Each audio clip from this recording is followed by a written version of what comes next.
Une fois qu'on connaît maintenant le projet de loi et les annonces du Premier ministre de ce week-end.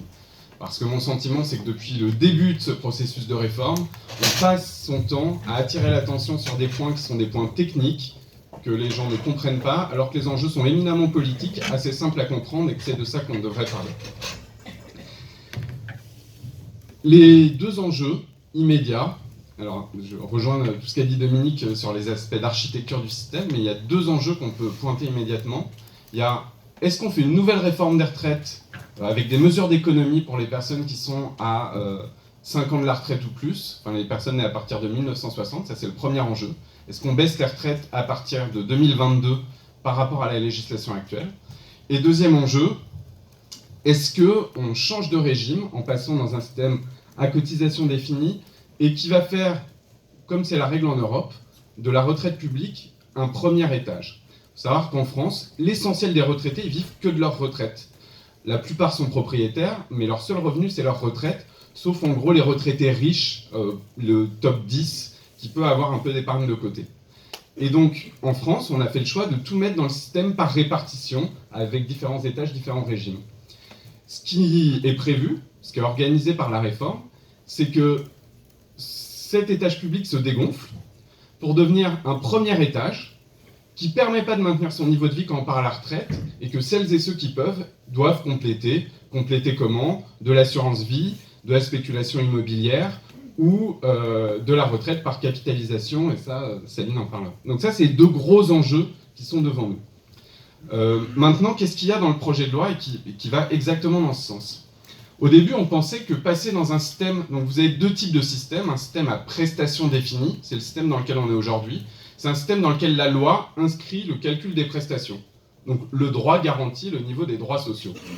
Et puis on voit combien ça coûte à financer, on ajuste les financements, et quand il n'y a pas assez de financement, on discute. Est-ce qu'on fait une réforme? Est-ce qu'on met plus de financement? Ça, c'est notre système actuel. La loi a pour objectif qu'on maintienne son niveau de vie quand on part à la retraite. C'est pour ça que dans la fonction publique, quand on part à la retraite, on a 75% de son dernier salaire. Dans le privé, on a 50% des 25 meilleures années, plus une retraite complémentaire. On a un objectif de niveau de vie.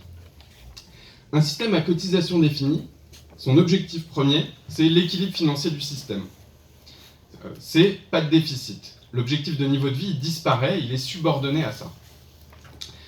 Depuis jeudi dernier ou vendredi dernier, je ne sais plus, on a le projet de loi de réforme des retraites. Et tout le monde attire beaucoup l'attention sur H pivot, machin, les points, etc. En fait, moi j'ai voulu gagner du temps, il y avait deux textes de loi. Il y en a un qui fait 9 pages et un qui fait 141 pages. Bon, feignant, j'ai été celui qui fait 9 pages. C'est le projet de loi organique. Donc, un projet de loi organique, c'est entre la Constitution et un projet de loi ordinaire, donc c'est plus important, ça surplombe. Article 1 du projet de loi organique, on instaure une règle d'or qui interdit au système d'être en déficit sur une période glissante de 5 ans. C'est-à-dire qu'on impose l'équilibre. Et ce que j'ai compris à ce moment-là, c'est que le passage dans un système à cotisation définie, donc on fixe les ressources et on ne sait pas combien vous aurez à la retraite, en fait on n'attend pas le système à point pour le mettre en place, on le met en place tout de suite, en 2022 avec application en 2025. Donc article 1 du projet de loi organique, règle d'or. En quoi est-ce que c'est un problème la règle d'or? Parce que personne ne revendique un déséquilibre des comptes sociaux, ni CGT, ni Solidaire, ni personne. Pourquoi est-ce que c'est un problème? D'abord, on change d'objectif politique. On n'a plus un objectif de niveau de pension, donc de droit social, on a un objectif d'équilibre du système. Mais, associé à cette règle, donc d'ordre pas constitutionnel mais presque, il y a un double contexte. D'abord, le gouvernement et le patronat ont dit et répété leur opposition à toute augmentation des ressources. Or, on sait que la part des retraités dans la population va augmenter. Donc, si vous gelez le niveau des ressources, alors on a dit beaucoup 14 points de PIB, mais c'est à peu près l'idée. Si vous gelez le niveau des ressources et que la part des retraités augmente, et qu'en plus vous voulez être à l'équilibre, c'est mécanique, ça diminue. Ça, c'est la première idée. Mais la deuxième idée, c'est qu'en fait, le gouvernement et l'État a le moyen de diminuer les recettes, même sans changer de taux de cotisation. Et c'est ce qui s'est fait les années précédentes.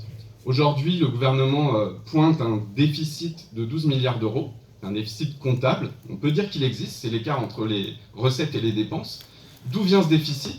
La moitié, à peu près, c'est le ralentissement de la masse salariale de l'État. En gros, comme l'État paye moins bien ses fonctionnaires et en embauche moins, ils financent moins le système des retraites et ça génère du déficit. L'autre moitié, c'est des baisses de cotisations qui ne sont plus compensées par l'État. Donc une CSG qui a été augmentée puis réduite pour les retraités, l'épargne salariale sur laquelle on ne paye pas de cotisation en retraite. En gros, c'est du définancement. Et donc, d'un côté, on nous dit qu'il faut que ça soit à l'équilibre. D'un autre côté, on a les moyens de diminuer les ressources. Et donc, la première partie de la réforme, faire 12 milliards d'économies à l'horizon 2027, c'est l'application immédiate de cette règle d'or. Alors maintenant, où on en est, que dit le projet de loi, et j'avance pour ne pas être trop long. Si vous voulez expliquer la réforme autour de vous, il faut créer 2 cases. Il y a les gens qui sont nés entre 1960 et 1975, dont on a beaucoup entendu qu'ils n'étaient pas concernés. C'est pas vrai. Ils ne sont pas concernés par le système à points. Ils sont concernés par des mesures d'économie, donc de l'ordre de 12 milliards en 2027. Alors 12 milliards, c'est pas beaucoup si on regarde le système de retraite, parce que le système de retraite c'est 300 milliards. C'est pas énorme. Par contre, il n'y a que 4 millions de personnes qui partent en retraite entre 2022 et 2027. Donc, si vous concentrez 12 milliards d'économies, pas sur les retraités, pas sur les actifs et les actifs, mais sur les personnes qui partent en retraite à ce moment-là, ça fait un choc très important. Comment est-ce que vont être faites ces économies ? Dans le projet de loi, il y avait une indication, c'était l'âge pivot. On met en place un âge pivot qui vous augmente votre décote, donc votre malus quand vous partez à la retraite, si vous n'atteignez pas 64 ans en 2027. Ou alors qui vous diminue votre bonus. Il y a des gens qui comptaient partir à 64 ans mais qui avaient plus que leur durée. Avec l'âge pivot, ils auraient perdu leur bonus. D'accord ? Ça, c'est la modalité qui permet de faire les économies pour les gens qui ne sont pas touchés par le système à points. Ça a changé ce week-end. Qu'est-ce qui a changé ce week-end ? Pas la volonté de faire 12 milliards d'économies sur 4 millions de personnes, elle est intacte. Même pas l'idée de dire finalement on va payer plutôt que de faire des économies. Ce qui a changé ce week-end, c'est que le gouvernement a dit d'accord, on ne l'écrit pas dans le projet de loi, c'est une décision qu'on prendra par ordonnance. Et on est prêt à discuter de comment on fait les économies, et en gros, c'est écrit dans le rapport du corps, soit on maintient l'âge pivot après que la discussion aura échoué, soit on trouve une autre modalité pour faire les mesures d'économie, en gros il y en a 2, report de l'âge légal de la retraite, donc on n'a pas le droit de partir à 62, il faut partir à 63, ou plus probable, un allongement de la durée de cotisation. La durée de cotisation aujourd'hui, il faut avoir réuni 42 annuités. La loi prévoit que les gens nés en 73 devront aller jusqu'à 43 annuités. Un allongement de la durée de cotisation, ça veut dire aller accélérer très fortement ça et demander aux gens d'avoir 44 ans et demi pour les générations 73. En vrai, les gens ne les atteindront pas. On met un critère tellement éloigné, tellement élevé, qu'on fera payer aux gens un malus. Voilà. Donc ça, c'est pour les gens qui ne sont pas concernés par le système à points. Et le Premier ministre a redit hier qu'il voulait faire les 12 milliards d'économies et que lui, sa recette préférée, c'était l'âge pivot. Donc après, les discussions avec la CFDT. Et puis, il y a les gens qui sont concernés par le système à points. Les gens concernés par le système à points, c'est un système qui s'auto-ajuste avec un âge d'équilibre, le revoilà, qui est mentionné 39 fois dans le texte du projet de loi et qui n'a pas bougé suite aux discussions avec la CFDT. Et à quoi sert cet âge d'équilibre ? À faire exactement ce que je vous expliquais tout à l'heure. On fixe le niveau des ressources. On a de plus en plus de retraités parce que les gens, on l'espère, vivent plus longtemps. Mais la même enveloppe pour plus de retraités, pour ajuster, on déplace l'âge d'équilibre, c'est-à-dire l'âge auquel ils auront le droit à leur point de plein droit. L'âge d'équilibre, il commence à 65 ans et puis il glisse jusqu'à 67 ans pour les générations nées dans les années 90, en fonction de l'espérance de vie. Si vous n'avez pas atteint l'âge d'équilibre, votre point ne vaut pas sa valeur. Il vaut 5% en moins par année qui vous manque. Par exemple, si vous êtes né dans les années 90 et que vous prenez votre retraite à 64 ans, il vous manque 3 ans, votre point est diminué de 15%. C'est le mécanisme. En fait, on a toujours la même enveloppe, mais pour des durées de retraite plus longues. Qu'est-ce que ça produit ? Les gens qui sont proches de la retraite, ça produit une baisse de la retraite, parce qu'ils n'ont pas le temps de s'ajuster. Les gens qui sont éloignés de la retraite, ils vont devoir, s'ils ont les moyens, s'ils sont dans la bonne entreprise, compléter. Compléter comment ? En cotisant. Oui, il faudra cotiser quand même. Mais à des systèmes de retraite supplémentaires, en général en entreprise, cofinancés par l'employeur et le salarié. Mais pour faire ça, il faut être plutôt pas dans le public, parce que l'employeur public ne cofinance pas, plutôt dans des grosses entreprises, et puis il ne faut pas trop changer de boîte. Et puis les gens qui n'en ont pas les moyens, ils vont avoir une retraite où le niveau de vie diminue, et où éventuellement il faut cumuler emploi et retraite tant qu'on est encore en situation.